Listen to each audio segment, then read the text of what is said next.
This is Lee Fields, and this show was at midnight, or actually more like 12:30 a.m. in Philadelphia at World Cafe Live. And he came out and completely slayed this audience. And this man is 73 years old. His performances, his energy, his emotions when he sings has made him one of my all-time favorite singers. And I got the chance to spend an afternoon with the man and talk with him about his music. And I can't believe that I actually just said that. This interview has been a long time in the making for reasons that I will try not to bore you with at the end of this amazing interview. But I first want to thank Max Ochester of Brewery Town Records. They have a new 45 with Ron and the Hiptones coming out. Links to that are in the description below. I also want to thank World Cafe Live for having this awesome show, and Toby Pasner, and of course, Mr. Lee Fields and his lovely wife, Christine, who actually let us into their home for this interview. It should not need to be said, but Lee Fields is a living legend, and he is one of my favorite soul singers, as I've already said once or twice. He has been for a very long time, but he really didn't start taking off big time until around the mid-2000s, and he's been on all of my favorite labels, from Desco Records to Soulfire Records to Daptone Records to Truth and Soul to Big Crown Records. He has his own label called Angle 3, and I actually just learned in this interview that it was his label. He's recorded with Sharon Jones and Tommy Brennick, Gabriel Roth, Leon Michaels, Charles Bradley, Toby Pasner, as I mentioned. He has performed all over the world and continues to tour all over the world. He was the soundtrack to one of the best Super Bowl commercials of the 2022 Super Bowl. Hey, little bear.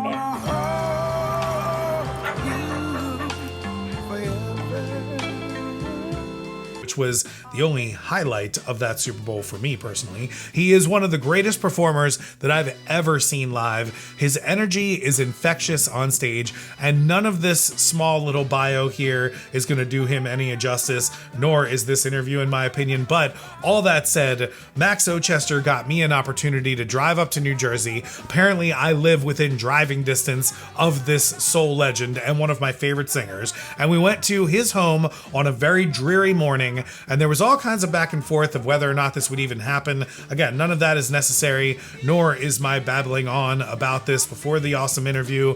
I own all this man's LPs and most of his 45s, and I thought it would be really awesome to bring all these records with me and get him to walk down memory lane a little bit with them. So here is my interview with Mr. Lee Fields.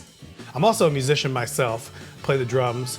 And you are one of my all-time favorite artists. Well, thank you. I have been listening to your music for the last 20 years. Thank you so much.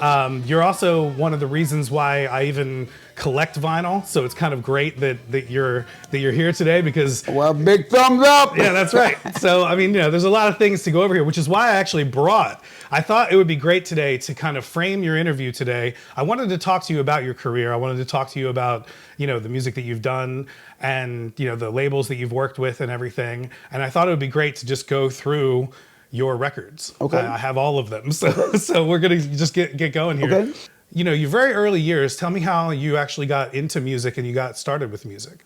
My whole thing all of my life was to be a businessman. When I was a teenager, I had a job as a paper boy. Consider myself that was going to be my first step on the corporate ladder. There was a talent show that was to be held at the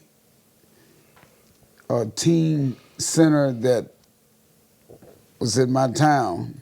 I decided to attend, and when I got there, I saw a friend of mine, and everybody was having such a great time, and people singing and stuff, and my friend dared me to go to participate in a talent show because he knew that I sang.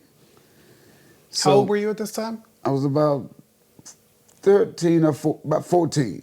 I took the dare and I went on the talent show and I won. And at that night, the band that was playing wanted to hire me as a singer, and it started ever since then. But I had no desire to become a singer.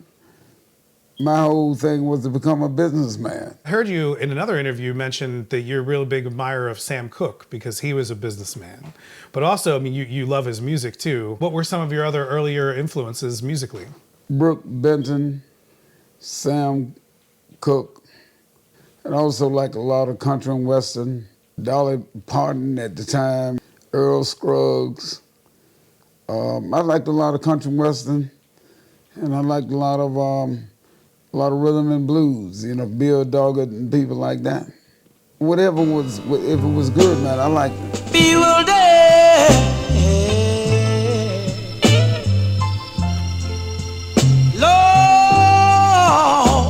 I mean, you mentioned that, you never had the aspiration to actually be a singer. Where did those aspirations start in? And that kind of brings us to like the first record that we'll talk about here today. This is on Bedford Records. This is your first 45 Right. from 1974. This is Bewildered. Right. So can you tell me about making this record or what you remember about that? I recorded this record with a company out of Brooklyn, Bedford Records. We went out to Charlotte to cut this record. Ray Patterson was the owner of the label. First record, man, and then they had Kip Anderson to produce Tell Her That I Love Her. To produce the B-side? Yeah, he produced the B-side, yeah. Nice. And man, this record would forever hold a place in my heart. I met my wife right around this time, and she's been with me since. You said that Bedford was out of Brooklyn? Yeah. Moved to Brooklyn when you were around 17. You came here with like $20 in your pocket. Yeah. And just had nothing, right? Or man. you were about to move in with somebody who was moving out. Yeah, man, this guy, man, his name was Fred. He told me, "So, man, if you ever in New York, man, you just come." And I decided to go to New York. And I didn't call the guy or nothing. Because he said whenever, I don't know what I was thinking. I guess I was thinking like crazy. But anyway, I went there, man, and I had $20 in my pocket. And by the time I got a taxi, the taxi charged me, man, every last dime except $2 in my pocket. And then he put the taxis pulling off, and I'm walking up the steps. That's all I had, man, and my belongings. And I'm pushing the doorbell, hoping that this man answered this doorbell. And he did. But when he saw me, man, his eyes got big as 2 50-cent pieces, man. Hey, man, what you doing? I said, man, you told me to come here, man. Man, I'm getting married tomorrow, man. I'm moving out. You know, it went like that. And this record, man, brings back so many memories. That's one of my favorite records. So, and it was one of the first Lee Fields records that I got right after I heard, which we'll get into in a little bit, right after I heard Problems. Yeah. When you released the Problems LP, I had to go out and get like any 45s that I could find of you.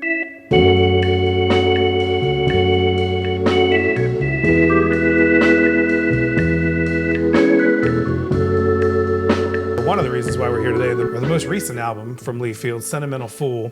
And I think it's great because I feel like this album is kind of like a back, it's almost like a full circle moment for you coming back to Daptone. So can you tell me a little bit about making this record and why you're back with Daptone? Well, as far as Daptone and I coming back together, I think it was always intended to be. I think the records that Gabriel Roth and I record together, I think the records are going to be very, very unique, because I think Gabe just complete me musically. and I think I complete him. I agree. I agree with that. And there's going to be something very, very magical happening. I can feel it because I think it's a natural process. This record is very different than the previous ones that you've made with Big Crown and with Truth and Soul, and we're going to get into some of those too. But I feel like this one is more personal.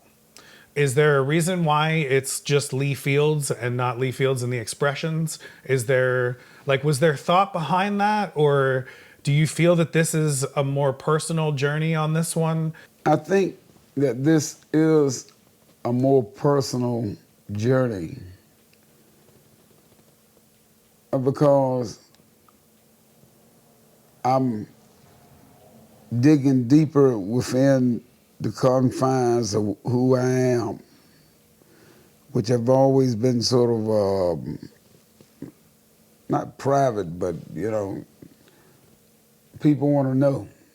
So I'm I'm letting you know who I am, and who I am. I'm real. I'm real.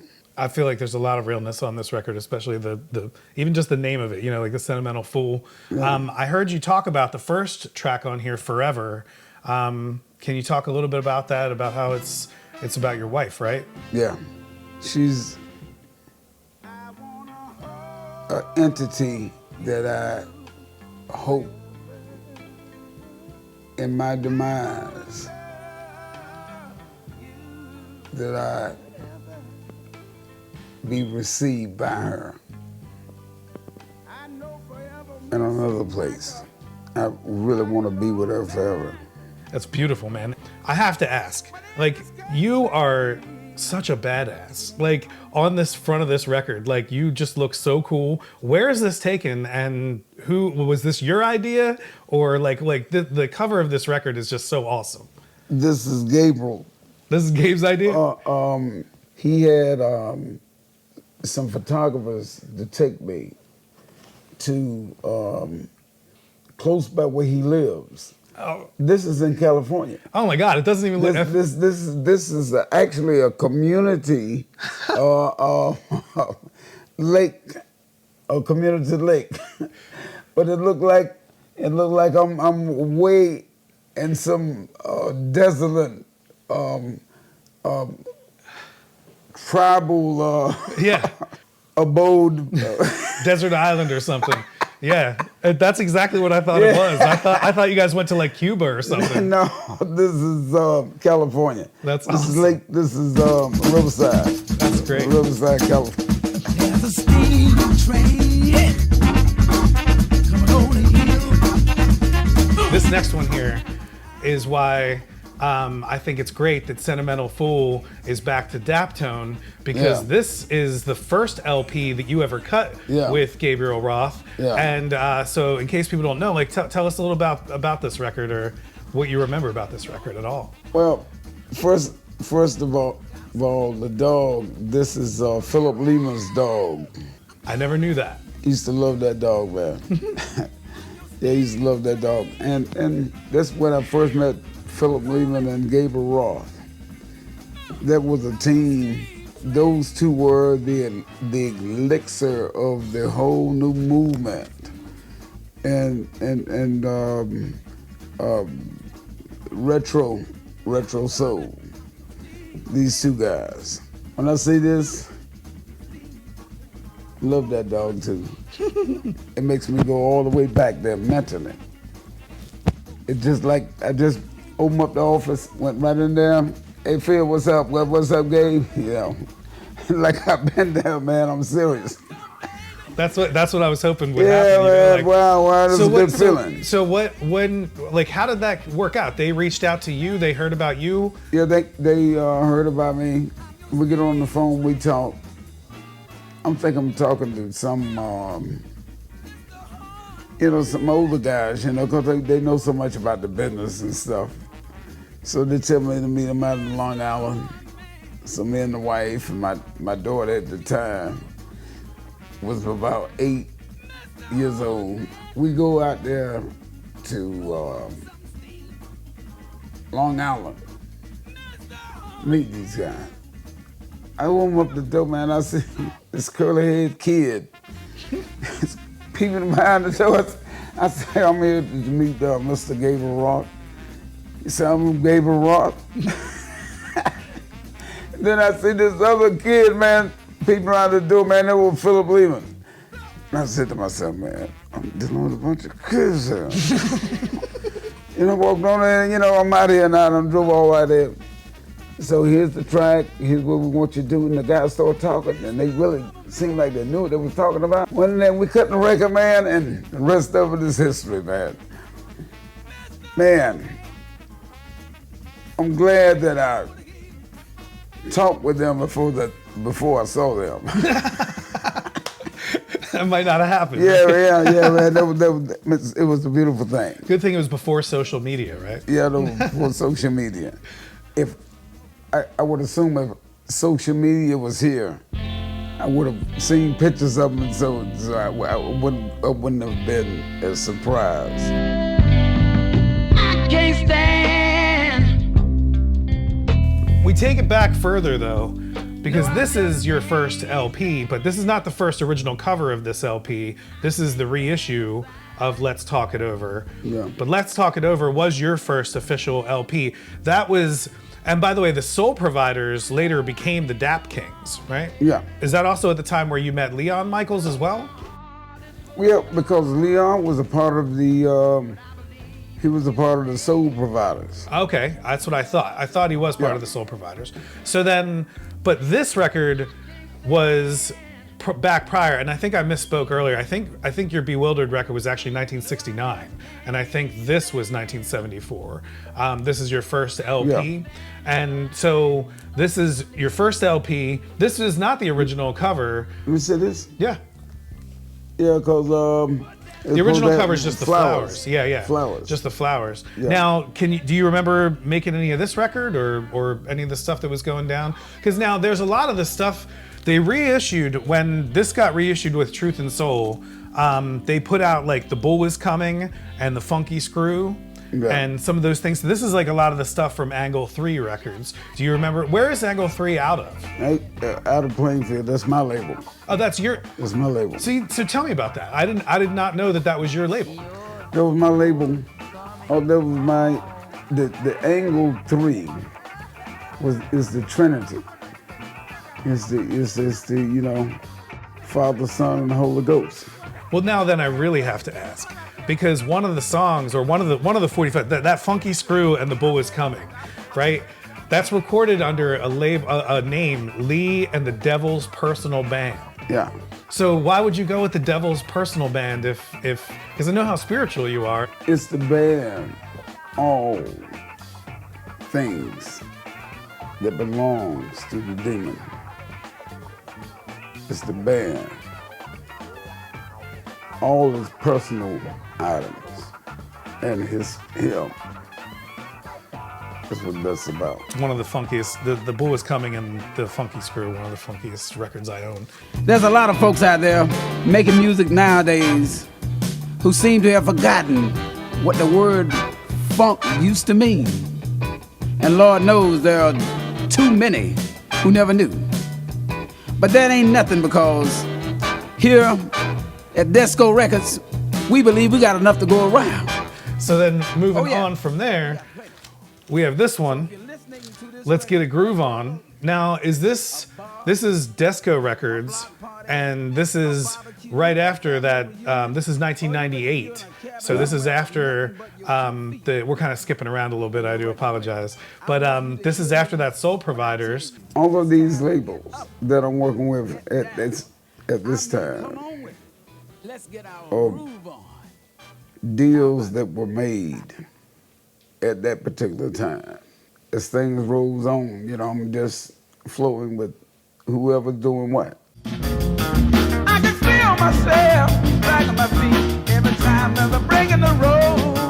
I can feel the world. Problems comes in on Soulfire Records, and I feel like this is the birth of the next era that you went into after, like, it's like you met up with Gabe and Philip Lehman, and you kind of work with Desco Records and the Soul Providers, But then from there, you kind of, it seems like you like really drilled down with Leon Michaels. It seems like you guys really got into getting into some heavy stuff. I think I heard you talk about it too. There was a little bit of a conversation about going to the smaller group versus the larger group. Well, we try to keep the unit as small as possible. When I was with the Sugarman 3, to open the door for a lot of things that was to come. They couldn't see us in large numbers because no one knew who we were. So that was that stage. That's how everything was able to be seen on a world scope. Because the big labels, I figured, if I'm not with a big label and able to be who they want, as they perceive a star to be, and opposed to having an opportunity to sort of be what I want a star to be, you know? So I went out there and took this route, and opposed to probably a lot of slashes in the face and a lot of chaos and downhearted and drunken and drugged out scene. If it's gonna be that hard to make me do that, let me do it on my terms. Right, that's right. So it went that way. And thanks to Gabriel and Philip and Leon Michaels and all of these wonderful individuals that came and sort of put the map together for me. Thanks to all you guys, man. And that's something I wanted to talk to you about, because I've heard you mention also that the 80s was a really bad time, that it was not a good time for you. And I feel like that's, I've seen that with a lot of soul artists, where it seems like that era was just not a good time for soul music in general. That like a lot of people were trying to put people into areas or avenues that just weren't really what they were trying to do. As you're saying, like more like these big major record labels are trying to say what you should be as opposed to what you are. And I feel like it's great that guys like Leon Michaels and Gabe Roth have met you to allow you to become who you are, because I feel like that's...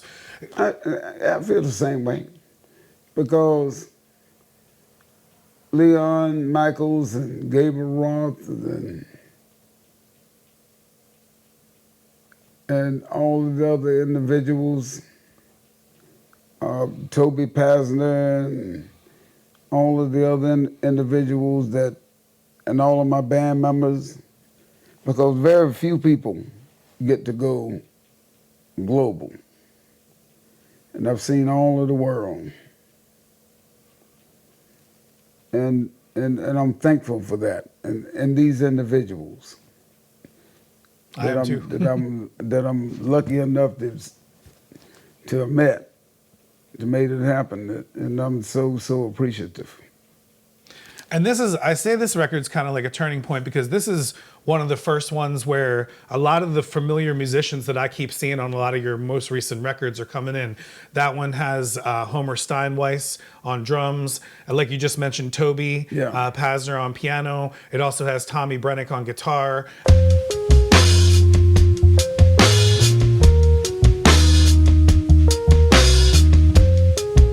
Where like this, so out of that one, that's when this one comes on, and I feel like this is a big moment in your career. I remember when this album came out, I was so happy when this album came out, because I remember I had found that Problems album maybe in about 2004, and Soulfire had already kind of folded then, and I wasn't sure if you were going to put out another LP or not. And then when I heard this was coming, I was so excited. So can you tell me about making some of this? And you know, My World was the beginning. That was the beginning of really where things really started to really percolate.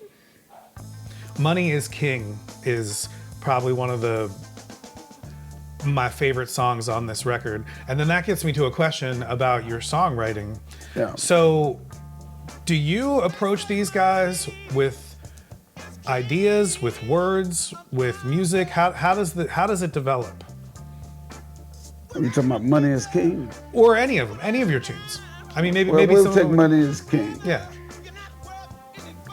It's a sad, sad world where money is king. Father, we need your help. We need your help right now. That song is telling people about the dangers. What happened when money rules, when money is king. Do you come up with that idea, that concept, those words, and bring that to them and they put music to it?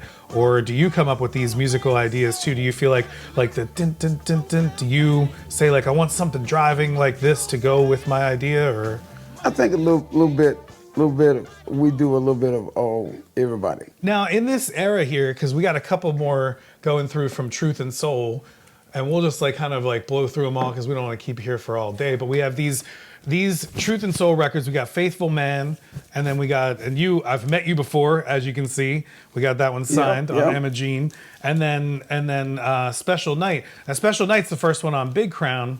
Is there a difference between working with Leon Michaels and working with Gabriel Roth? And is there a choice of why you chose to put out so many records with Leon versus with Gabriel? There's a difference, of course, because you have two different creative energies. And I wouldn't consider myself choosing to put out a record on either. It's the way God has unfolded things to be. I believe there's no new thing under the sun. All things that will be done have been done. I try not to try to make anything happen. What I try to do is do what the Spirit leads me to do. Who is it? It's me, baby. What? Yeah, it's me. It's me. Open the door. I thought you left, Lee. What you doing back here? Listen, baby, they have stole my car. What you mean they stole your car? I had it parked around the corner and somebody stole my car. Open the door up. Open the door, baby. Now, look, Lee, I'm tired of your lies. Now, we done been through this before, and we ain't going through this here again. You hear me? Listen, it's different this time. Listen, just open up the door. Open up the door. Let me explain to you. What you got to say for yourself now? Check this out, girl. I do want to talk about one record that is very, very, very special to me, and I know it's probably very special to you as well. So you recorded one of the tracks on this record, Stranded, with Sharon Jones, and that track is probably one of my favorite songs of all time, let alone just one of my favorite Lee Fields and Sharon Jones songs. I was a huge fan of Sharon Jones as well. I was going through your discography. Did you meet Sharon when you were recording one of your own records? I met Sharon recording the first song with Philip Lehman and Gabriel Roth. That's how Sharon she did the background on Steam Train. Oh, okay. And she did the background on the first two records that we cut. And that's how Sharon came in the picture. I think everything was well orchestrated by chance, if one would prefer to use. But I believe that God is responsible. That being said, Sharon came in the picture, and it was so beautiful, man. Those years. It was and it seemed like they went by so fast, though. It did. I agree. And I mean, even from a fan standpoint, I feel like it went by so fast. And it was just like that, and it was over. It was gone. You know? When you guys recorded this, do you remember? Or, I mean, what I love about that song is that it sounds like the envisionment of the two of you. I remember the first time I heard it, the envisionment of the two of you together was just like so perfect, and there's just a perfect picture painted in that song of the two of you like talking to each other. But are you even in the studio together recording? Yeah, we're in the studio together on that one. Yeah, and recording on the same mics. Yeah, and it was kind of real too, because Sharon got so carried away when she started pushing me, man. I was trying to say, this ain't real. We recording right, and she said, "Go on, Lee." Man, pushing me, man. But she was like animated like that. I do want to say, just give you a compliment, because I don't hear you get to harmonize a lot. Like, there's not a lot of tunes that you have, because it's mostly you singing vocal by yourself. Yeah. So to hear you harmonize with her, you did such a great job. And your range on that song, I feel like is some of the biggest range I've heard you take. So it was a great job on that one. Thank you. Now I'm stranded in your love. She was such a wonderful person, man. Yeah. So lively, so vibrant. She was this one Sharon, no doubt about that. But I really, really miss her. Her and Charles.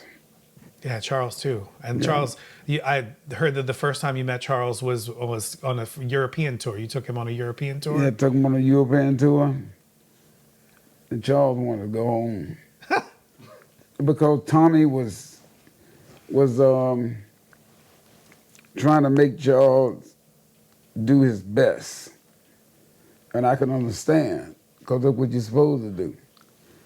But Charles was so into, he can go down to a club in Brooklyn and impersonate James Brown and to give him a few dollars, and that satisfied his stage desire.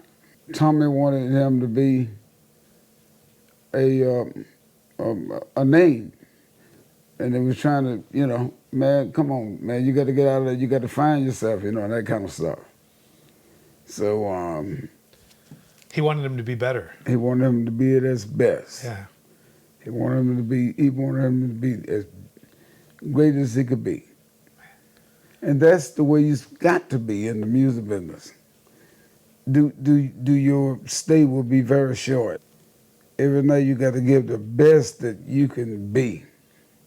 Nothing less, and don't settle for nothing less. Before I finish here, so I do like to try to give gifts while I do these things. Listening to your interviews before, like getting ready for this, I heard how much you were influenced by the Beatles and how much you love the Beatles. Yeah. So I have this record for you. This is Wilson Pickett, Hey Jude. Okay. So this is for you. Okay. And this is actually a Vinyl Me Please pressing. Now, Vinyl Me Please is a company that they issued Sentimental Fool on this awesome orange sunburst here. Okay. This awesome like exclusive version. So they're big fans of yours as well. So hopefully they will be very happy that I hooked you up with one of their records. But this is a repress of Hey Jude, but it is cut from the original master tapes. Okay. So this is pretty awesome. So this is for you.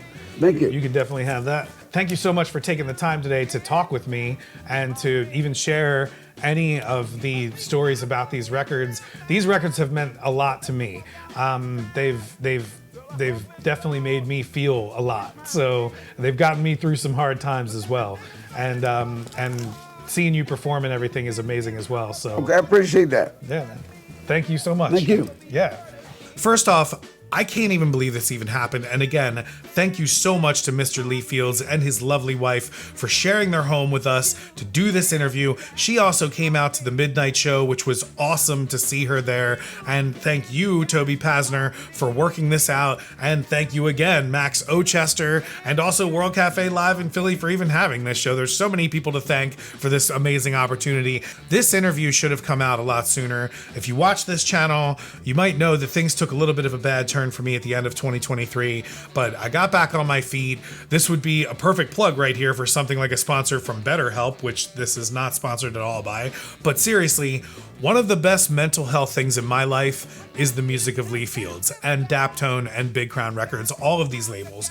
They have really helped me through some of the most tough times in my life, and I know that they have had many battles of their own, and I'm grateful that Lee Fields continues to perform. And if you have the chance or privilege of seeing him, please do it. He tours a lot. You will not be sorry. Go buy his records. Go support Daptone and Big Crown Records. And if you have some time, watch some more videos on this channel, like these ones about Ron Akins and the Hiptones, or this one about Jose, an amazing Brazilian guitarist on Diamond West Records. Thank you for watching this video. I will see you on the next one.